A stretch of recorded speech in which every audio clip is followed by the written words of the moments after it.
Ang pelikula ay nagsisimula kay Rainer Wegner, isang high school na guro, habang nagmamaneho ng kanyang lumang sedan sa isang tahimik na suburb. Habang nakababa ang mga bintana, siya ay kumakanta kasabay ng mga tugtuging rock and roll. Masaya sa payapang simula ng kanyang araw. Pagdating niya sa paaralan, siya ay nagbabati sa kanyang asawa at kasamahan sa trabaho, si Uncle Wegner, na nagbanggit na sinusubukan siyang tawagan ng punong guro ng paaralan. Pumunta si Rainer sa opisina ng punong guro at nagulat nang malaman na siya ay itinalaga upang magturo ng klase sa autokrasya. Bagamat siya ay dalubhasa sa anarkiya, ipinahayag niya ang kanyang mga alalahanin tungkol dito. Ngunit hindi siya matutulungan ng punong guro dahil kulang sila sa mga tauhan. Sa susunod na eksena, isang estudyante na nagngangalang Marco ay tahimik na pumasok sa silid teatro. Sinisigurong hindi niya maabala ang kanyang mga kaibigan at kasintahan na si Caro, na nagsasagawa ng ensayo para sa isang dula. Gayunpaman, nagkaroon ng away sa entablado nang magkamali sa kanyang mga linya ang isa sa mga kasama. Pagkatapos nito, nag-usap sandali sina Marco at Caro at nagpasya na sumali sa klase ng autokrasya. Naniniwala sila na ito ay perpekto para sa kanilang proyektong linggo. Nang gabing yun, ang mga estudyante ay masayang nagdiwang sa isang masiglang party, kung saan sila ay umiinom at sumasayaw. Sa likod ng pangunahing gusali, tatlong magkakaibigan, sina Kevin, Sanon, at Bomber ay nagkakaroon ng pribadong oras. Isang lalaki na nagngangalang Tim ay dumating din at nag-alok sa kanila ng weed. Kinabukasan ng umaga, si Rainer ay nagtungo sa high school upang magturo ng kanyang unang klase sa autokrasya. Gumamit siya ng kakaibang estilo ng pagtuturo, na nagpapahintulot sa kanyang mga estudyante na tawagin siya sa kanyang pangalan. Sa ganitong paraan, komportable sila at nagbahagi ng kanilang mga opinyon tungkol sa autokrasya. Karamihan sa mga estudyante ay nagsabi na imposibleng isipin ang isang diktadura sa modernong Alemanya. Sumunod, tinalakay ng klase ang kanilang aktibidad para sa proyektong linggo. Naintriga sa mga pananaw ng kanyang mga estudyante. Nagmungkahi si Rainer ng isang role-playing na eksperimento upang ipakita ang mga vibes sa paligid ng mga tirano. Pagkatapos, inayos niya ang upuan ng mga estudyante at itinalaga ang kanyang sarili bilang leader para sa roleplay. Habang nasa kanyang karakter, iginiit ni Rainer na ang buong klase ay tawagin siya ng may respeto, gamit ang titulong Herr Wegner sa halip na kanyang pangalan. Nagpatupad din siya ng mga patakaran, tulad ng pangangailangan ng pahintulot upang magsalita at pagtayo habang nagsasalita. Isang estudyante na nagngangalang Mona ay nagtaas ng mga pagtutol sa mga pamamaraan ni Rainer, na nagsasabing napakalayo na ng mga bagay. Si Kevin ay umalis din sa eksperimento, dahil ayaw niyang maging bahagi ng lahat ng ito. Hiniling niya kay Sanan at Bomber na sumama sa kanya, ngunit tumanggi sila dahil sa takot na mawala ng mga grado. Kinabukasan, nang hilingin ni Rainer sa mga estudyante na tumayo para sa isang pisikal na warm-up session, sumunod sila ng walang pag-aatubili. Ipinakita niya ang kapangyarihan ng pagkakaisa sa pamamagitan ng pagpapakita kung paano ang kanilang sabay-sabay na pagmarcha ay maaaring makagambala sa klase ng anarkiya sa ibaba. Tinawag niya ang mga estudyante ng klase ng anarkiya bilang kanilang mga kaaway, na nagpapalit ng pakiramdam ng puot. Inayos din ni Rainer ang upuan, na estratehikong inilalagay ang mga estudyante na may mababang grado kasama ang mga may mataas na grado, na may layuning mapalaganap ang mutual learning sa loob ng grupo. Sa sorpresa ng lahat, pinahintulutan din niya ang mga estudyante na kumopya ng mga sagot mula sa kanilang mga kaklase sa panahon ng mga pagsusulit kung ito ay makakatulong sa kanilang kinabukasan.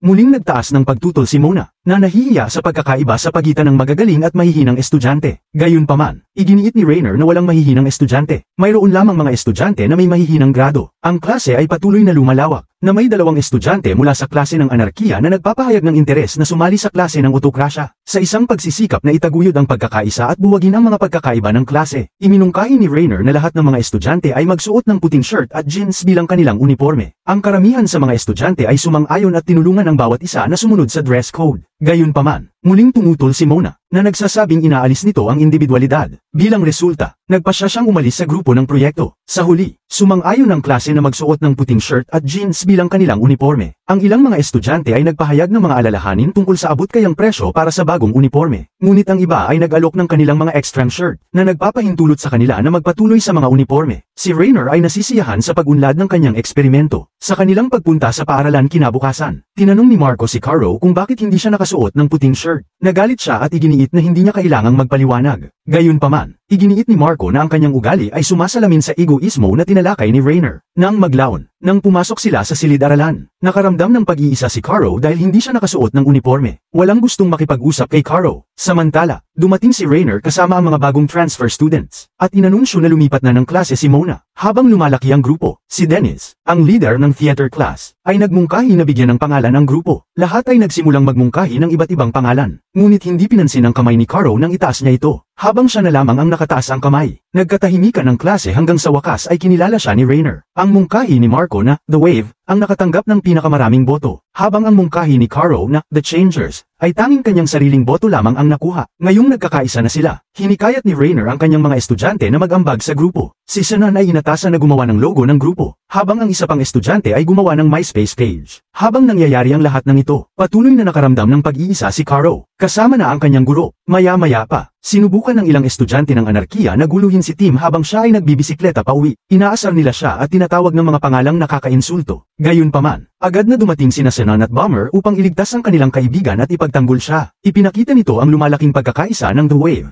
Sa kabilang banda, nagsimulang mag-enjoy si Rainer sa walang humpay na respeto at katapatan na natatanggap niya mula sa kanyang mga estudyante. Unti-unting lumalakas ang kanyang impluwensya sa kanila. Gayunpaman, ang kanyang integridad sa kanyang mga kasamahan, kasama na ang kanyang asawa na isa ring guro, ay nagsisimulang bumagsak. Hindi malinaw kung lubos na nauunawaan ni Rainer ang implikasyon ng kanyang eksperimento o kung paano ito nakakaapekto sa kanya ng personal. Sa susunod na eksena, isang estudyante ng teatro na nagngangalang Lisa ay nagbigay alam kay Caro na siya ay pinalitan na sa club. Ngayon, may iba ng dinala bilang pangunahing karakter. Nagalit si Caro at lalo pang lumaki ang kanyang puot sa The Wave. Sinubukan niyang makipagtalo sa kanyang kaibigan. Ngunit tinawag siyang makasarili ni Lisa at umalis ng galit. Nang gabing yon, lalo pang naging malalim ang paglahok ng mga estudyante sa The Wave habang sinimulan nilang mag-spray paint ng kanilang logo sa buong lungsod. Si Kevin ay tinanggap pabalik sa grupo, at ang mga miyembro ay tuwang-tuwa na maging bahagi ng isang bagay na mas malaki. Isang bagay na maaari nilang ipaglaban. Habang ginagawa nila ang kanilang aktong vandalismo, tumawag si Caro kay Marco, ngunit hinikayat siya ni Lisa na huwag pansinin ito. Kinabukasan, nagmungkahi si Bomber na gumawa ng isang salute upang lalong patatagin ang pagkakakilanlan ng kanilang grupo. Alam ni Rainer na ito ay isang hakbang na masyadong malayo, ngunit aprobado pa rin niya ito. Nang maglaon, nang dumating si Caro sa paaralan, natagpuan niya ang kanyang nakababatang kapatid na humaharang sa mga estudyanteng hindi miyembro habang ginagawa ang wave salute. Naging bahagi na rin pala siya ng grupo, at ngayon ay pinipigilan ng sinumang walang puting shirt na pumasok. Nag-aalala sa negatibong impluwensya ng The Wave, kinausap ng pribado ni Caro si Rainer. Sinabi niya na ang mga hindi miyembro ay inaabuso na halos maging bullying na. Hinimok niya si Rainer na itigil ang kilusan, ngunit tumanggi siyang isaalang-alang ang kanyang kahilingan. Sa halip, sinubukan ni Rainer na kumbinsihin siyang sumali muli sa grupo at tiniyak na maaari siyang sumali nang hindi nakasuot ng puting shirt. Gayunpaman, iginiit ni Caro na hindi na siya kailanman magiging bahagi nito. Nakatutok na siya ngayon sa pagbuwag sa The Wave dahil ito ay naging hindi na makontrol. Nang maglaon, tinawag ng punong guro ng high school si Rainer at pinuri ang kanyang pamamaraan ng pagtuturo. Gayunpaman, binigyan niya siya ng babala na ang ilan sa kanyang mga kasamahan ay itinuturing itong may problema. Kinabukasan, inimbitahan ni Marco si Caro sa isang party kasama ang kanyang mga kaibigan. Sinabi niya na ito ay magiging isang magandang pagkakataon upang sumama sa grupo. Gayunpaman, tuwirang tinanggihan ni Caro ang imbitasyon. Alam niya na didiskriminahan nila ang mga hindi miyembro. Sinubukan niyang kumbinsihin si Marco na ang kilusan ay napakalayo na sa pamamagitan ng pagpapakita sa kanya ng mga halimbawa ng kawalang pagpapaubaya na naranasan ng ibang estudyante sa social media. Sa kasamaang palad, tumanggi si Marco na kilalanin ang mga ito at binanggit na mahalaga sa kanya ang The Wave dahil nagbibigay ito sa kanya ng pakiramdam ng pagmamayari. Nang gabing yon, nang nasa bahay si Rainer, dumating si Tim at nag-alok na maging tagapagbantay niya. Tinanggap siya ni Rainer ngunit ipinaliwanag na hindi niya kailangan ng seguridad sa kanyang pang-araw-araw na buhay. Lalo nitong pinahirapan ang kanyang tensyonadong relasyon sa kanyang asawa, na naniniwala na ang eksperimento ay lumampas na sa hangganan. Nang maglaon, gabi na, nagdaos ng eksklusibong party ang The Wave kung saan sina Marco at Lisa ay nagkaroon ng matatalik na sandali. Samantala, nagprint si Caro ng mga materyales laban sa grupo, na ikinalat sa mga pasilyo ng paaralan. Kinabukasan ng umaga, dalawang sorpresa ang natanggap ni Rainer, isang ulat sa pahayagan na nagha-highlight sa mga gawa ng vandalismo ng The Wave at si Tim na natutulog sa labas ng kanyang pintuan. Nagalit si Rainer sa balita at nagpasya na harapin ang kanyang mga estudyante. Samantala, nagalit sina Marco at ang natitirang grupo nang makita ang anti-wave campaign na sinimula ni Caro. Hinimok nila si Marco na kausapin siya at harapin ang sitwasyon. Sa paaralan, ipinahayag ni Rainer ang kanyang galit sa mga estudyante dahil sa kanilang pakikilahok sa mga gawaing vandalismo. Pagkatapos, binigyan niya sila ng gawain sa pagsulat ng sanaysay, na hinihiling sa kanila na magmuni-muni sa kanilang mga karanasan bilang mga miyembro ng The Wave at sa mga kahihinatnan ng kanilang mga ginawa. Sa susunod na eksena, magsisimula na ang isang kompetisyon sa water polo, ngunit tumanggi si Bomber na papasukin sina Caro at Mona dahil hindi sila nakasuot ng puting shirt na nauugnay sa The Wave. Gayunpaman, pumasok ang mga babae sa venue sa pamamagitan ng likurang pintuan. Pagkatapos, ibinato nila ang mga polyetong may kaugnayan sa kampanya sa madla. Samantala, si Sanon, na bahagi ng polo team, ay nagsimula ng away sa isang kalaban. Ito ay dahil nagsimula na siyang magalit sa lahat ng hindi kabilang sa The Wave. Sa kabutihang palad, namagitan si Rainer at pinigilan sila bago pa mangyari ang anumang malubha. Nang umuwi si Rainer ng gabing yon, natagpuan niya ang kanyang galit na asawa na naghihintay sa kanya. Hiniling niya na agad niyang wakasan ang The Wave,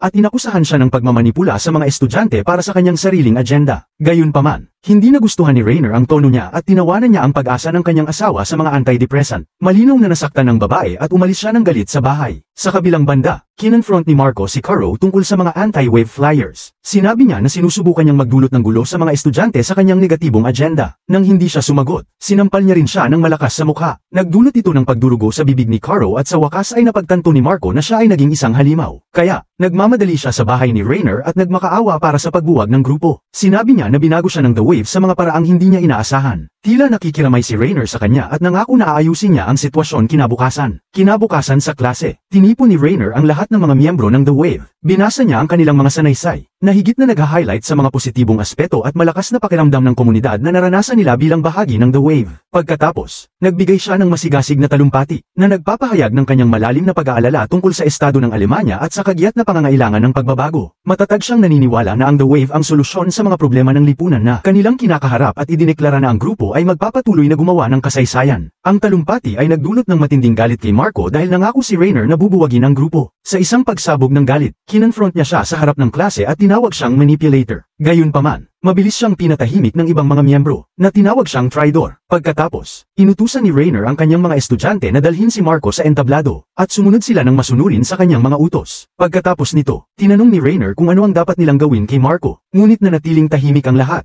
Bilang tugon, nagtanong siya ng isang nakakagulat na tanong, papatayin ba nila si Marco kung hihilingin niya ito? Gumuhit siya ng paralelismo sa mga diktadura, kung saan inaasahan ang bulag na pagsunod. Habang nagigising ang mga estudyante sa katotohanan ng kanilang mga ginawa, ipinaalala ni Rainer sa kanila ang unang tanong na ibinungad sa simula ng linggo. Maaari bang muling magkaroon ng diktadura sa Alemanya? Naging malinaw na sinusubukan lamang ni Rainer ang matinding kalikasan ng The Wave, gamit ang pagtitipon bilang paraan upang ilantad ang mga negatibong aspeto. Pagkatapos, inanunsyo niya na opisyal nang binuwag ang The Wave. Maraming estudyante ang nakaramdam ng pagkakasala nang mapagtanto na sumuporta sila sa isang mapanganib na ideolohiya. Gayunpaman, si Tim, na naniniwala na ang The Wave ay nagkaroon ng sariling buhay, biglang naglabas ng baril. Tumanggi siyang tanggapin na binuwag na ang The Wave at ayaw niyang mawala ang lahat ng kanyang pinaghirapan. Sinubukan ni Bomber na mamagitin, na nagsasabing ang baril ay laruan lamang. Ngunit pinatunayan ni Tim na mali siya sa pamamagitan ng pagbaril sa kanya. Pagkatapos, trahedya niyang ginawa ang hindi inaasahan, na nagsasabing mas gugustuhin niyang mamatay kaysa mabuhay ng walang The Wave. Sa huling eksena, bumagsak si Rainer sa kanyang mga tuhod, nakatingin ng walang ekspresyon sa mga kahihinatnan ng kanyang sariling kapalaluan at kapabayaan. Ang buong klase ay naiwang traumatized at sa wakas ay napagtanto nila kung gaano sila nagkamali. Nagtatapos ang pelikula sa pag-aresto kay Rainer ng pulisya. Si Bomber ay dinala sa ospital, at sina Marco at Caro ay nagkasundo.